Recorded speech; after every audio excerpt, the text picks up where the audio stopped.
শুক্রবার গ্যামন সেতু পরিদর্শন করলেন বরাকের দায়িত্বপ্রাপ্ত মন্ত্রী কৌশিক রায়। NHIDCL এর কর্তাদের সঙ্গে নিয়ে কাজের অগ্রগতি খতিয়ে দেখেন মন্ত্রী কৌশিক রায়।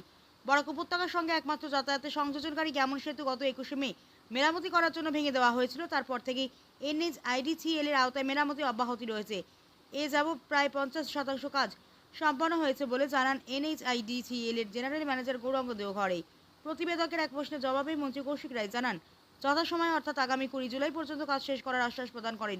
তাছাড়াও মন্ত্রী কৌশিক রায় স্বীকার করেছেন যে ভাঙারপাড় সেতু ওভারলোডের ফলেই ভেঙেছে। তবে ভাঙারপাড় সেতু নির্মাণের কাজ করার জন্য রাজ্য থেকে সামগ্রী রওনা দিয়েছে, যা আগামী 4-5 দিনের মধ্যেই পৌঁছে যাবে এবং আগামী 15 দিনের মধ্যেই চলাচলের সুবিধা করে দেওয়া সম্ভব হবে বলে আশাবাদী। এদিকে বিগত মাসখানেক দিন থেকে কালাইন শিলচর সড়কে ওভারলোডেড লাইমস্টোন বোঝাই লরি চলার অভিযোগ বারংবার উত্থাপন হওয়া সত্ত্বেও আসাম সরকার এর কোনো পদক্ষেপ গ্রহণ করেনি বা ওভারলোডের ফলে যে সেতু ভেঙে গেছে এর দায়ভার কি আসাম সরকারের নয়? এই প্রশ্নের কোনো স্পষ্ট জবাব মন্ত্রীর কাছ থেকে পাওয়া যায়নি।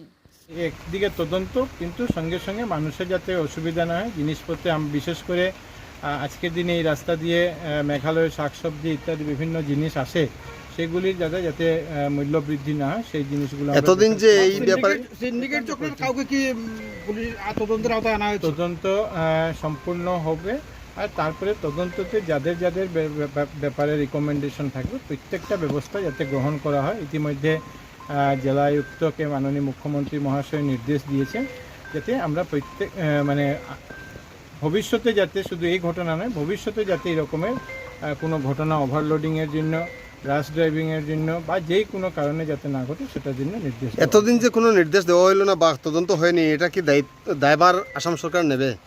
দেখুন, প্রত্যেকটা সময়ে বিভিন্ন রকমের বিষয় থাকে। কোনো সময় ওভারলোডের জন্য হয়েছে, কোনো সময় কোনো জায়গাতে দুর্ঘটনার জন্য হয়েছে। আজকে জানি আমরা যে গেমন সেতু এই সংস্কারের কাজ চলছে, এই জন্য একটি রাস্তার উপরে সব কিছু লোড পড়েছে। আদারওয়াইজ এই রাস্তা দিয়ে আমাদের শ্রীভূমি হাইলাকান্দি জেলা গাড়িগুলো আসা যাওয়া করতো, কিন্তু সেই জায়গাটায় যেটা নজর রাখার প্রয়োজন ছিল সেই নজর থেকে হয়তো বিচ্যুতি হয়েছে, সেই জন্য সেই দিক ঘটনা হয়েছে ওভারলোডের গাড়িগুলো যাওয়ার জন্য। এতেলেও মানে ওভারলোডিং চলি আছে, মানে এই আমার যেটা মানে রুরাল যেটো কানেক্টিভিটি তার উপৰত মানে শিলচৰৰ লগত গাড়ী চলি আছে, টিআরকে প্ৰব্লেম কৰি আছে, মানুহবিলাক বন্ধ কৰি দিছে। এটা ওভাৰলোডিং প্ৰব্লেম এইটো দিনাই ট্ৰান্সপৰ্ট ডিপাৰ্টমেণ্ট পুলিচক একেলগে নিৰ্দেশ দিয়া হৈছে যে গোটেই ওভাৰলোডিংটো বন্ধ কৰি দিবৰ কাৰণে যদি কোনোবা গাড়ীতে এক্সট্রা বডি বনায়, ওয়েটরকে বেশি এক্সট্রা বডি বনায় যদি কোনোবা গাড়ি মুভমেন্ট করে আছে সেই গাড়িগুলোকে সিজ করার নির্দেশ। এই যে গেমন সেতুর যে কাজ চলছে সেই গেমন সেতুর কাজ দেখার জন্য এখানে এসেছিলাম। আপনারা জানেন যে গত 21 মে থেকে এটার কাজ আরম্ভ হয়েছে, আজকে প্রায় 1 মাস সম্পূর্ণ হয়েছে। তারাও প্রায় 50% 50%-এর মতো কাজ তারা সম্পূর্ণ করেছেন এবং আমরা আশা করছি যে সময় আছে আমাদের আগামী 1 মাস 20 জুলাইয়ের মধ্যে তাদের যে কাজ সেই কাজ তারা সম্পূর্ণ করতে পারবে। কিছু এই ব্রিজের কাজ চলাকালীন অল্টারনেটিভ রাস্তা যেটা ছিল, এখানে একটা আপনারা জানেন যে হারাং নদীর উপর একটা সেতু ভেঙে গিয়েছে, সেটারও যে পুনর্নির্মাণের কাজ মানে বেলি ব্রিজের নির্মাণের কাজও আরম্ভ করার জন্য যে প্রয়োজনীয় সামগ্রী, সেই সামগ্রী রাঁচি থেকে রওনা হয়েছে গতকালকে। 4-5 দিনের মধ্যে এসে পৌঁছবে এবং সঙ্গে সঙ্গে এই ব্রিজের যে ডিসমেন্টেলিং, যে ব্রিজটা ভেঙেছে সেটা সেখান থেকে সরানোর যে কাজ, সেই কাজটাও আজকের থেকে যাতে শুরু করা যায় সেই বিষয় নিয়ে আমরা NHIDCL এবং PWD বিভাগের সঙ্গে আলাপ আলোচনা। হারাং সম্পর্কে আপনি যেহেতু উল্লেখ করেছেন, হারাং সেতুটা সবাই বলছে বা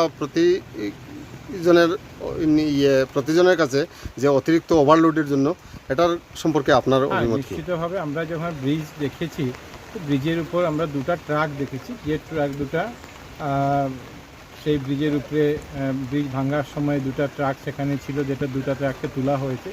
নিশ্চিতভাবে সেটা ওভারওয়েট একটা বড় বিষয় যে ওভারওয়েটের জন্য এটা হয়েছে, কিন্তু টোটাল জিনিসটা যাতে একটা ম্যাজিস্ট্রেট পর্যায়ে দেখা যায় সেটার জন্য যে ইঞ্জিনিয়ারিং ফেলিয়ারিং ছিল, পুলিশের গাফলতি ছিল, ওভারওয়েডিংয়ের ছিল, আমার ট্রান্সপোর্ট ডিপার্টমেন্টের গাফলতি কী আছে, সে পুরো বিষয়টা যাতে দেখা যায় এটার জন্য একটা ম্যাজিস্ট্রেট পর্যায়ে তদন্ত ইতিমধ্যে ঘোষণা করা হয়েছে। 6-7 দিনের মধ্যে সেই রিপোর্ট এই ওভারলোডের যে পড়বে। কিন্তু ইতিমধ্যে গত পরশুদিন যখন জেলা আয়ুক্তের কার্যালয়ে যখন সভা হয়েছে, সেই সভাতে ওভারলোডিং থেকে শুরু করে প্রত্যেকটা বিষয় পুলিশ এবং এনফোর্সমেন্টকে দেখার জন্য দেওয়া হয়েছে এবং ব্যবস্থা গ্রহণ করারও নির্দেশ দেওয়া হয়েছে। ওভারলোডিংয়ের যে বিষয়টা, এটা গত প্রায় 1 মাস থেকে কন্টিনিউ বরাকের প্রতিটা পত্রিকায় ফলো করে বলা হয়েছে, সেই সময় কেন কোনো ব্যবস্থা গ্রহণ করা হয়নি?